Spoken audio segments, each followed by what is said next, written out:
In this episode of Scaling Postgres, we talk about auto-explain overhead, Postgres data lake, Citus shard rebalance, and SSL authentication. I'm Preston Jameson, and this is Scaling Postgres, episode 157.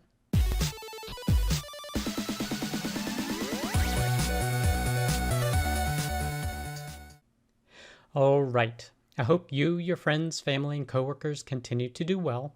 Our first piece of content is, can auto-explain with timing have low overhead?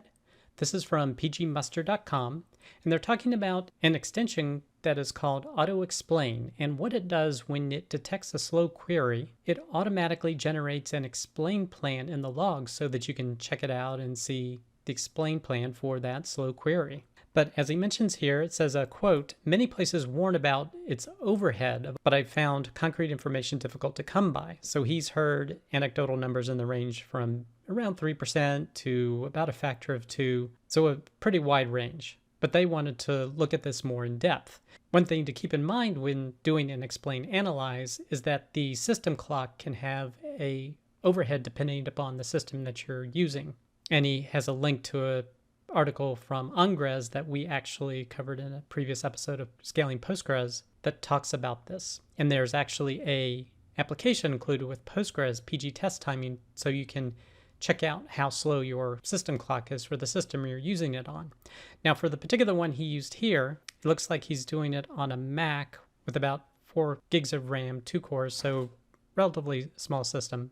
But running the PG test timing, it looked like 90% of the calls were less than a microsecond. So that's pretty good. So the first thing he wanted to do is just take a baseline. So he used pgbench to get a baseline of different latencies, and he came up with 1.5 milliseconds in terms of the average latency. Now then he configured auto-explain, adding it to the shared preload libraries, and set it to take a full sample, so to sample everything for all statements. So basically every statement will get an explain analyze. Now when he ran pgbench again, he saw a 26% higher increase in latency, so that's not insignificant.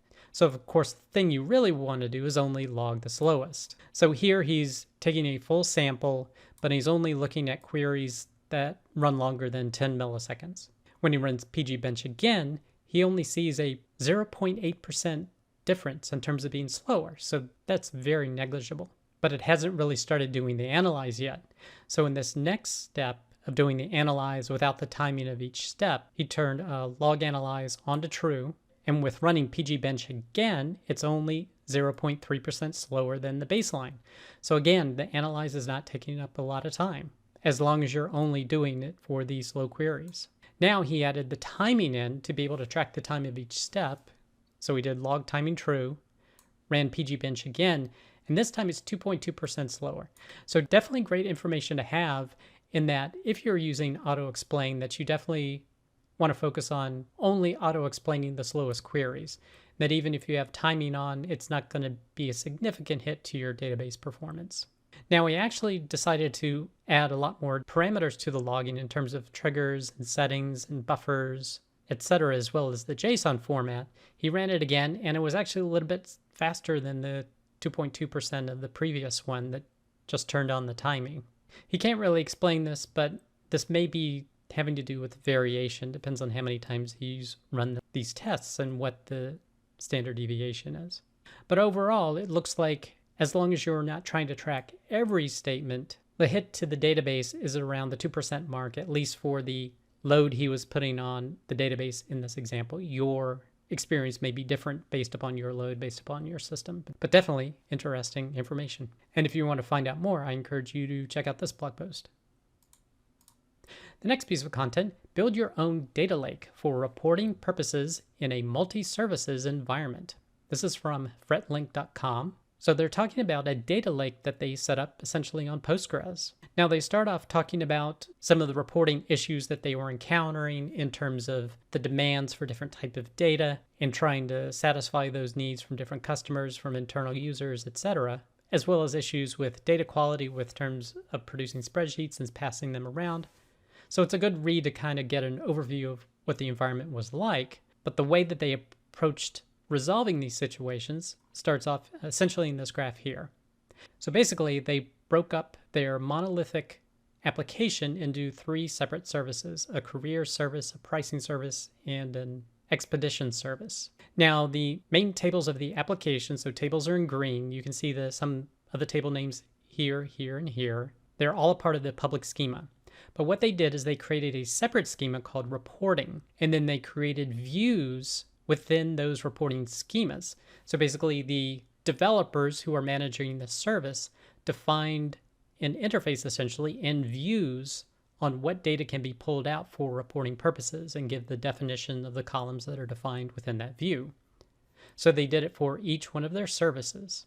The next step is to use streaming replication to stream that data into a separate reporting server. So my assumption that this is one cluster that just has multiple databases that reflect what is coming from each of the application services. So essentially it's a one-to-one copy. Then with that data in this separate instance, they created a separate reporting database. And that reporting database had a schema for each service. So the reporting database has a carrier's schema that uses a foreign data wrapper to access its carrier service database, and it essentially accesses the reporting views. Then the pricing schema in the reporting database accesses the pricing service database and accesses the reporting views there to get the information needed. And same thing for other services. So this essentially allows them to query this one reporting database and do queries across different databases essentially by using these schemas. Now, one advantage of this is that pretty much all of these queries will be against essentially real-time data. Now, they didn't mention that they're using materialized views or any kind of summary tables or things like that. Now, that would cause the data to be not real-time, but you could then optimize access to that data with queries. So this structure may work at a certain data level, but once you're hitting billions, tens of billions of rows, you may need to implement something slightly different, something less real-time to handle performance for reporting purposes. Now they go ahead and include the different scripts that they use to set this up, so you can check that out. And then what they also did is took it another step to integrate other external data into the system as well. So in this example, they're showing how they have information located in Google Sheets or some other external service. Basically, they set up a way to synchronize it with a separate database within the reporting server. And then they do the same process where the reporting database has a dedicated schema for that data and reads it through a foreign data wrapper. And the same thing for any other external data that they access. And then they follow up the post determining how they've automated all of this to be able to run and process data for them, following up with using Metabase to give access to this data in a visual and graphical format. So this is a very interesting post of a process they went through to essentially put data in the hands of their end users and allow them to query it. So if you're interested in that, you can check out this post from fretlink.com. The next piece of content is scaling out Postgres with the Citus open source shard rebalancer. This is from citusdata.com. And this is talking about, again, the open source release of Citus 10 and how it now supports being able to rebalance shards that you have across the scale out of Citus. So they give an example here of why this is important. So maybe you start your Citus cluster with 2 nodes and you have 3 shards here, 3 shards here. Well, if you add a node C, you need some way to move those shards to node C because essentially node C is not being used now. That's where the rebalancer comes in.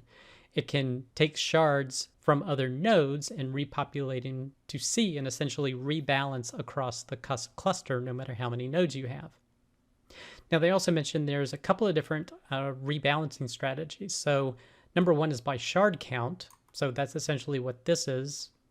Node A had 3, node B had 3, so you essentially move one from A and one from B to node C, so now they each have an equal number of shards. The other way to do it is by disk size. Now this can become important if you're, say, sharding by, say, customer set of data, and you have large customers and small customers. Well, you could rebalance by the data size so that you're essentially balancing the data size between your nodes like here. So you move a large customer 3 to node A and the small customer 2 to node B. But they also have other examples of rebalancing strategies that you can use or develop your own. And so they have some information about that here. They also talk about a way to actually shrink your cluster. So in addition to scaling out, you can also scale down if you don't need all of those nodes that you've scaled up to, and there's a Citus drain node command to do that. So essentially it rebalances the shards, collapsing them into fewer nodes. Now, one downside to this they did mention is that during a rebalance process, the data is readable, but it's not writable. So if you need to do that, you need to take into account that, okay, if you're going to be rebalancing a shard, you can't actually write to that data at that time. Now, they did say on the Azure version of Citus, there is a way around that, but not for the open source version at this time. But if you want to learn more about this, definitely check out this post from citusdata.com. The next piece of content, setting up SSL authentication for PostgreSQL. This is from cybertech-postgresql.com. They're talking about just setting up SSL on your Postgres server. So in the postgresql.com file, there are a number of settings that you can set. And basically the main one is setting SSL on, as long as you have a cert file and a key file. And of course, there's a number of other parameters that you can adjust for SSL. Now, you can do a reload of the configuration at this point, but it won't actually work yet. You also need to do a restart to get it up and working.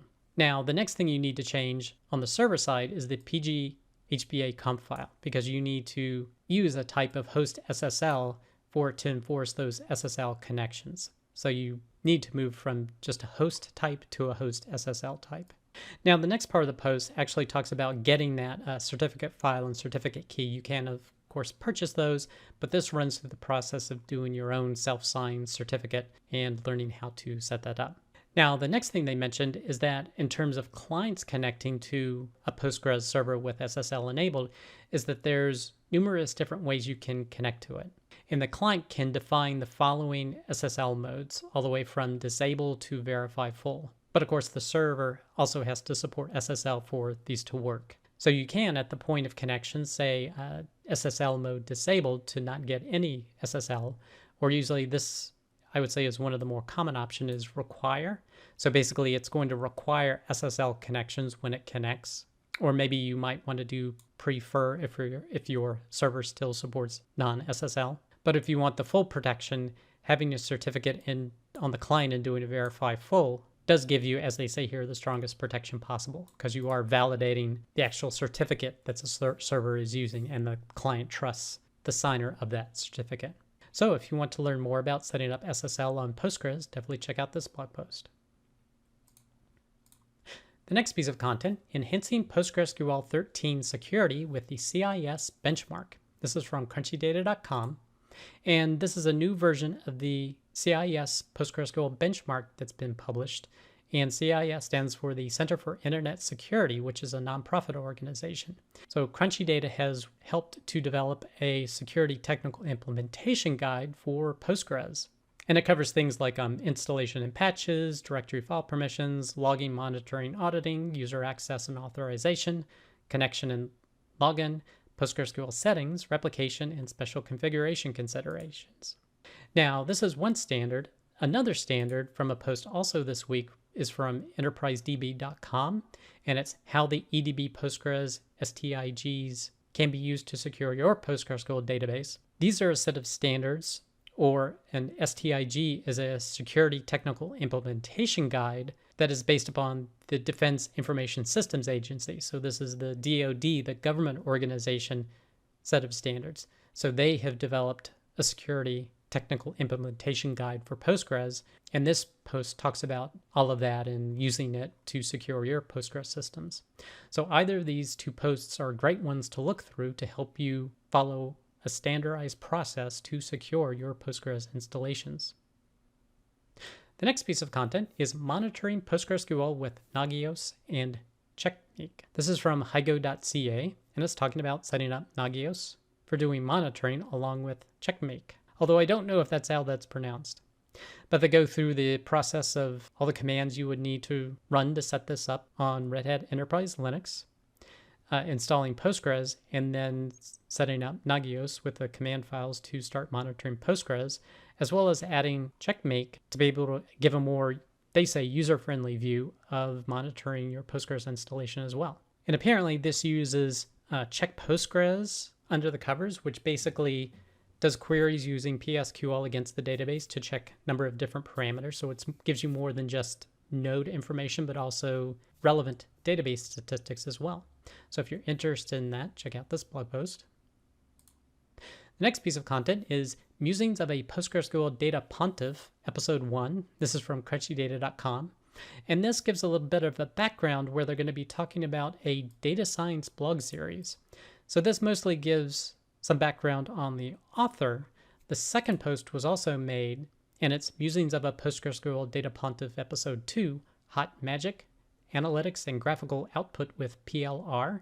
Here basically they're using Postgres to do data analysis within it and using functions within Postgres to do that data analysis, and then using it in conjunction with the procedural language R to generate different plots such as this. So if you're interested in learning more data science with Postgres, definitely check out these two posts from crunchdata.com. The next piece of content, Traveling Salesman Problem with PostGIS and pgRouting. This is from cybertech-postgresql.com. They're talking about essentially the traveling salesman problem, where a salesman has to hit a number of points in their sales route, and what is the most efficient route to do that. This post discusses using PostGIS and the pgRouting extension to be able to accomplish that and to find the shortest route between a multiple set of points. So if you're interested in that type of geo-analysis, definitely check out this post. Next piece of content, introducing pgQuery 2.0, the easiest way to parse Postgres queries. This is from pganalyze.com, and they've released their new tool pgQuery in order to parse Postgres queries. And it actually uses the Postgres parser to do it, because it's developed as a C library that works with Postgres to be able to parse the queries. And they actually use it in their tool, pganalyze, but they've open sourced the query parsing part. They have a number of libraries in other languages that can use it, such as Ruby and Go, and others have written others that actually use the C library to do this query parsing. So if you're interested in that, definitely check out this blog post. The next piece of content, Cloud Native PostgreSQL for Application Developers. This is from enterprisedb.com. And by Cloud Native Postgres, this is the name they've given to their Kubernetes operator at EDB. And this post actually talks about using this Kubernetes operator for application developers to be able to manage your Postgres instances. If you're doing testing, I assume, with multiple different ones. So if you're interested in that, you can check out this blog post. Next piece of content, announcing the Crunchy Postgres Operator 4.6 with rolling updates, pod tolerations, node affinity, and more. This is from crunchdata.com, so if you want to learn more about their new version of their Postgres operator, definitely check out this blog post. And the last piece of content is the PostgreSQL Person of the Week is Anastasia Lubennikova. So if you're interested in learning more about Anastasia and her contributions to Postgres, definitely check out this blog post. That does it for this episode of Scaling Postgres. You can get links to all the content mentioned in the show notes.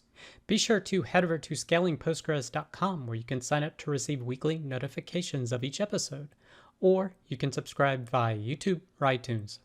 Thanks.